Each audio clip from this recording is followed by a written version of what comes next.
Good morning, good morning, good morning, good morning. Getting ready for work to get into the office this morning. Uh, didn't get a lot of sleep last night, and it wasn't because of the elections. It wasn't because of the elections. Tagging some of my friends this morning as we talk. Some people are getting up this morning. Got a lot of people. I'm going to learn how to tag everybody on this morning. I'm going to tag a few of you. You tag some other people while I go. And we're going to talk about what we're going to talk about this morning. The elections are over with. Some people didn't win. They had a close race down in Florida. All right. And they still got a close race in Georgia. But what I want to talk about this morning, and like I said, I didn't get that much sleep tonight because this kept playing over and over and over in my mind this last night, not about the elections, because here's the thing. If you go out and do what you need to do, guess what? The elections will affect you less and less every time, but you should get out and vote. I want to talk about the sum totals, sum zero relationships. And what we got to understand, the Bible says there will always be seed, time, and harvest.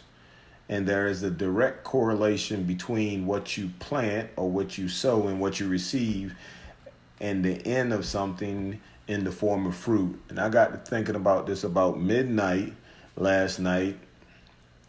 And most of us are in sub or sum zero relationships. Most of us have some Mr. Banks, good morning, sum zero relationships. And what I mean by sum zero relationships, relationships that do not produce the right fruit or do not produce the desired fruit, or relationships that you pour into or seed into or plant in and they do not give you anything back. And I thought about this, how many relationships, and I'm just be transparent myself, how many relationships have I been in and it was for the benefit of the other person other than me? And I'm not talking about marital relationship, boyfriend, girlfriend. I'm just saying unproductive relationships, period. Relationships that don't give back to you.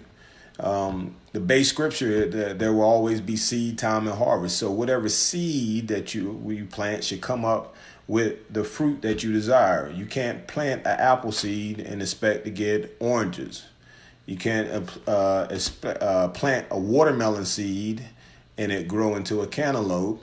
And sometimes we have relationships, we have great expectations for these relationships to do all of these great and wonderful things that they're not designed to do.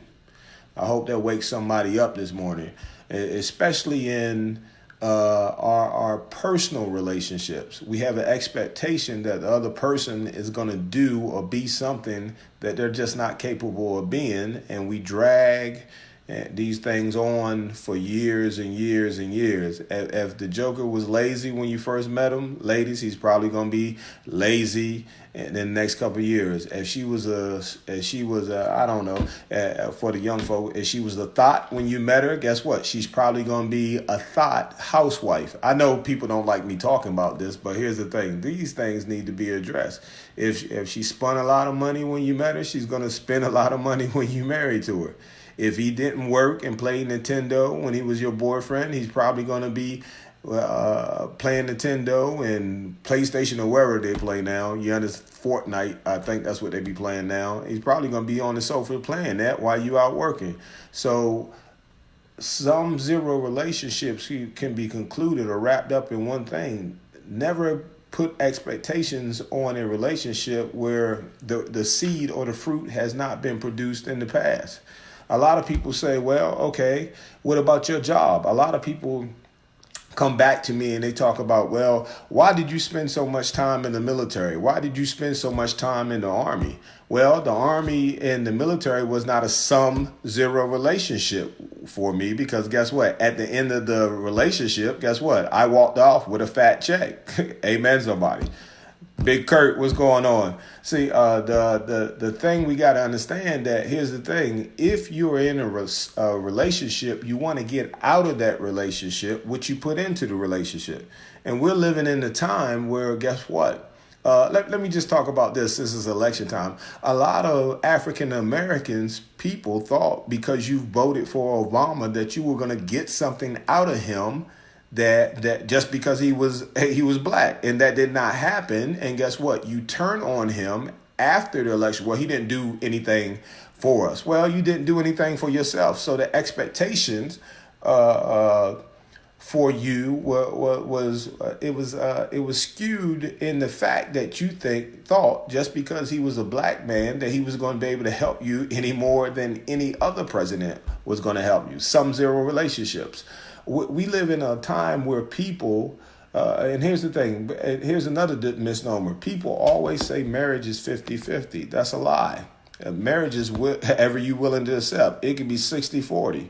It could be 70-30. It could be 10-90. It's whatever you're willing to accept in this day and time. I don't know about you, but in 2018, here's a word for you. What's up, Michael J? Look, I am cleaning out all of my some zero relationships. It might be somebody on Facebook that I don't need to talk to anymore. I'm not talking to you. It might be somebody on my job that has negative energy. I'm not fooling with you anymore because guess what? It's not productive for me to do that type of relationship. Some zero relationships. And let me just be transparent. So I'm on here talking and I'm being honest. I ended a marriage that I was in 15 years. And here's the thing. It did not end because guess what? It did not end because it was probably no love there. It ended because of one thing and one thing only. Here's the thing. I put too much in and I wasn't getting enough out. And here's the thing. You need to get rid of those people that you're wasting your time on, wasting your life. Life is short. We say this all the time, but we really don't understand what it means. Life is really short. Life is short. No man, and we like to quote this. We like to go, tomorrow's not promised to nobody. Good morning, Mr. Dunn. Life is not promised to nobody. We say this all the time, but do we really understand what that means?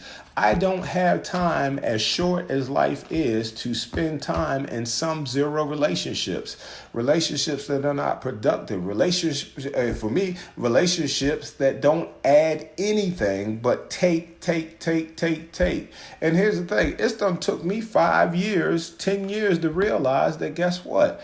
I don't have to be in a some zero relationship. Some of you are trapped. Some of you are in prison. Some of you have shackles on your hands and your feet because you stay in some zero relationships. Some of you are just because guess what? You get comfortable. You're comfortable with being trapped. You're comfortable with being in jail. You're comfortable with not being your best you. And it doesn't make a difference what I say on this little rant this morning or any other rant. You have to decide in your mind that you're not going to take it anymore. You're going to stand up for yourself and you're going to say, hey, I'm not receiving that. I'm not taking that kind of lifestyle. I'm not settling for the way that this is anymore. And you know something? I just realized it this morning, after being up for like 6 hours, didn't even go to sleep, but I'm going into office this morning because guess what? It's about me. A lot of people don't want to hear that. Here's the thing. How can you love somebody else when you don't love yourself? You have to love yourself to say no to a lot of people. And I'm going to tell you, here's the thing. The more resources you get, the more education you get, the more you climb the ladder, whether it be corporate, spiritual, financial, emotional, or psychological, the more haters you get. Good morning, Mr. Carter. Guess what? The higher you climb, right? The higher you climb, the more people you get attached to you. Cousins start falling out of the woodwork. Hey, the higher I start to climb, the more people try to attach their stuff to me to suck out my energy. But I found like this, if you ever been mountain climbing, and here's the thing, you got to get rid of the snakes in your life. I don't listen to rap music, but I heard one line that Drake said, hey, Now I'm straight now because I got the jokers out of the deck. Find your jokers in your life. Find the jokers. Those are the jokers. And what I mean by find the jokers find those people who are going to pop up in your life and cause trouble. When you play spades, the joker always causes trouble because it's able to clear everything on the board. Find the jokers in your life. Good morning, Glendo. Find the jokers in your life so they don't pop up on you and win your game. I said I've been mountain climbing on a couple of occasions. And one thing that you find about mountain climbing, when you're climbing in the lower elevations of a mountain, you always have to worry about all kinds of wildlife. And especially if you're climbing in a tropical environment, there is a place in a tropical environment when you're climbing a mountain that they call a snake line. Listen to what I'm about ready to say. And this, if you listen to it, there is a snake line. And what I want you to do is find the snake line in your life. And the snake line, it says that, guess what? As I go in elevation, there is a place where snakes cannot go. Hear me. There is a place the higher I go in elevation, there is a place, the higher I go in elevation, where snakes cannot come.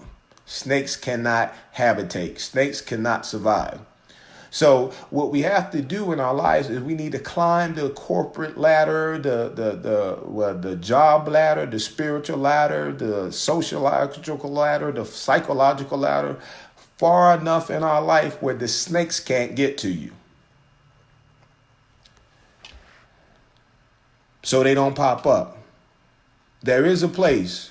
It's lonely at the top. People don't understand. A lot of people don't understand. The higher you climb, the lonelier it gets. So if you like a lot of people, guess what? You're not going to be able to make it to the top. If you want your decisions to be popular, you understand what I'm saying, amongst the constituents of common folk, you are not going to be as successful as you want to be. If you have one person in this ear and another person in this ear, and somebody can sway you, you understand what I'm saying, from doing what you want to do, you're not going to be successful. Good morning, Ben Odom. I'm going to say something this morning. Me and Ben Odom, he has a master's degree. We were working in Saudi Arabia, and we were smarter than the two people that we were working for. I was smarter. He was smarter than the two people that we were working for, and they were earning $1,000 more than we were earning. So I went back and got a college degree, and I presented my college degree to the people that I work for and their bosses, and I said, I want to receive the same pay that these guys are getting for doing nothing. You pay me. And he's like, well, they made all kinds of excuses why they couldn't pay me more money, and we were doing most of the work. Our stuff was always on time. Everything that we did was above board. We had excellent ratings. And guess what? I had two people that, and they probably going to hear this, but guess what? I don't care, because guess what? I don't care what anybody does, because I'm taking care of me. Now, when I went in there with my evaluation, I had just graduated college, and I'm like, hey, I have college. I have just as much experience as these two individuals. I want the pay that they're getting. You know what the boss said? Well, we want to leave things like they are. And no, I had to make, and that was like this. It was a slap in my face. And then I'm like, okay, you don't want to pay me no more money? So guess what? Mr. Odom took me to the airport one morning, and I left. When they called me and asked me where I was at, I was in the United States. I flew back from Saudi Arabia to the United States of America. And let me tell you what the company said. Oh, if you just come back, it won't be no problem. No, the problem was you disrespect me in the first place, because I met all the requirements I needed to make to get the promotion. So I promoted myself. I quit, and man, that's a word for somebody. Quit what you're doing and go promote yourself. Get off of that job, get out of that stupor, get out of that drunken state, and quit and promote yourself. Good morning, Mr. Murphy. Quit and promote yourself. Here's the thing. It's jobs out here. If you don't like the job you working on, quit and create your own job. If you don't like your boss, quit and be your own boss. I've been my own boss for the last 9, 10 months. And guess what? It's fabulous. Do I have to work a little bit harder? Yes, I have to work a little harder. Do I have to get up a little bit earlier? Yes, I have to get up a little bit earlier. Do I have to stay to work at late on my job because I'm an independent contractor, the Purple Heart Group CEO? Yes, I might have to stay. But I'm going to tell you this. Guess what? Nobody tells me what to do. Nobody tells me when to go to sleep. Nobody tells me how much money to spend. I don't punch a clock every day. And here's the thing. Today, guess what? I don't think I'm staying at the office all day because I don't feel like it. Because guess what? I have control of what I do. I'm looking for 5 or 6 people. Hey, hey, give me a thumbs up. Or if you're watching this morning that you want to do something better with your life and you decided to fire your boss. You don't have to go read a book to fire your boss. You don't have to go to a self-help class to fire your boss. All you got to do is decide in your mind and your heart, I'm going to do this. And guess what? The universe will bring things to you so that you can do it. The universe will, and guess what? Everybody say, well, what is the universe? God will bring it to you. Here's the thing. God is the God of all universe, whether you believe it or not. Believe in yourself. Some of you on this line, I've been through, I've seen some of these guys and these gals on this line. I remember I used to stand up in formation before we go out and find bombs. And I used to tell them this one thing. I told y'all, if you can make it through this, you can make it through anything. If you can get through this year, nothing will be impossible for you. And some of us came home to the United States of America and we're defeated. We're defeated. Oh, they don't have a job for me. They don't have a place for me. I'm a veteran. Boo-hoo. The VA didn't give me 100%. Man, later for that. Fire your boss, which is the boss inside of your mind, and go get a new mind and get a new boss. And guess what? You'll do what you want to do, when you want to do it, how you want to do it. I don't know why I'm going this way this morning, but guess what? I feel that this year, if we get together and we decide this year that next year will be the greatest year in your life. Here's the thing. Hey, guess what? I don't even like wearing suits and ties. If it was up to me, I would go to the office in a pair of shorts and flip-flops. But the bottom line is, here's the thing. I'm motivating myself to the day where I can walk in the office and not wear a suit and tie because it'll be my own office. But you got just right. You got to get out there and you got to work. You got to work what you got. Some people were given 2 sticks, some people was given a rock, and some people were given a glass of water. Whatever you was given, go out there and work that glass of water. Go out there and work those 2 sticks, and go out and work your rock. See, people don't know, okay, what do I mean by that? Guess what? Here's the thing. Did you ever believe water is free? Water, think about this. Water is free, and somebody came up with the idea to put it in bottles and charge people for it. And it's probably the water that you drinking out of the tap. Oh, this water, that water, that water. They don't put water in a plastic bottle, put a label on it, and guess what? It's probably tap water, and we buying it. I'm going to buy some this morning. So work your water, work your rock. People sell rocks all the time. What are diamonds called? Here's the thing. Can you imagine a caveman looking in a rock at 2,000 or 3,000 years ago and looking at it? He didn't put it on his finger. Guess what he looked at it? This is not food, and he threw it away. But somebody decided that if you shine this rock up and put it in a place set, and guess what? People will wear it on their hands and on their ears and around their necks, and they charge thousands of dollars for rocks. They have absolutely no value. They came from the earth. They are rocks. Some people took sticks. People will sell you wood. How in the world can people go? Well, what do you mean by they sell you wood? You live in it. They call houses. You put it in wood stoves and they use it as a fuel. People will sell you anything, and you have to be a seller. You have to be a seller. You have to be an innovator. You have to be a motivator. But you first start by getting out of some zero relationships. Some zero relationships. That's the topic. Relationships that do not do you any good. And that's the word for today. It doesn't make a difference whether your candidate won or not. If your candidate won, great. If he didn't, great. That gives you another opportunity to get up, get out, and get something. In the immortal words of the greatest hip hop group down in Atlanta, Georgia, Outkast. You can't spend all your time crying. Can't spend all your time playing. Can't spend all your time feeling sorry for yourself. You got to get out, and get something and get rid of all these sub-zero relationships. Well, that's all I got for this morning. I hope it's been a blessing to some of you. Hey, meet me tomorrow. But I'm thinking I'm coming back into my flow, and I'm just saying what I feel. Saying what I feel. When I was in the Army, I just said what I felt. I said what I felt. If you lied, I called you a liar. If you didn't have it, I told you didn't have it. If I was wrong, I said I was wrong. But we have to accept that kind of responsibility for our lives. And then, guess what? We'll be great. We'll move faster, greater, be stronger, and we'll do and live the kind of work, live the kind of life and work the kind of jobs if you want a job. I don't know who wants a job these days. I don't know who wants a job. But I'm learning, again, to get rid of the sum-zero relationships. God bless you. See you tomorrow at 6:30 a.m. again sharp. Don't know if I'm going to be coming like this. I got a suit on this morning. I'm just feeling that kind of way. Matter of fact, 10 o'clock in the morning, I think I'm going to come back home, take it off, put on a T-shirt. You guys have a good day.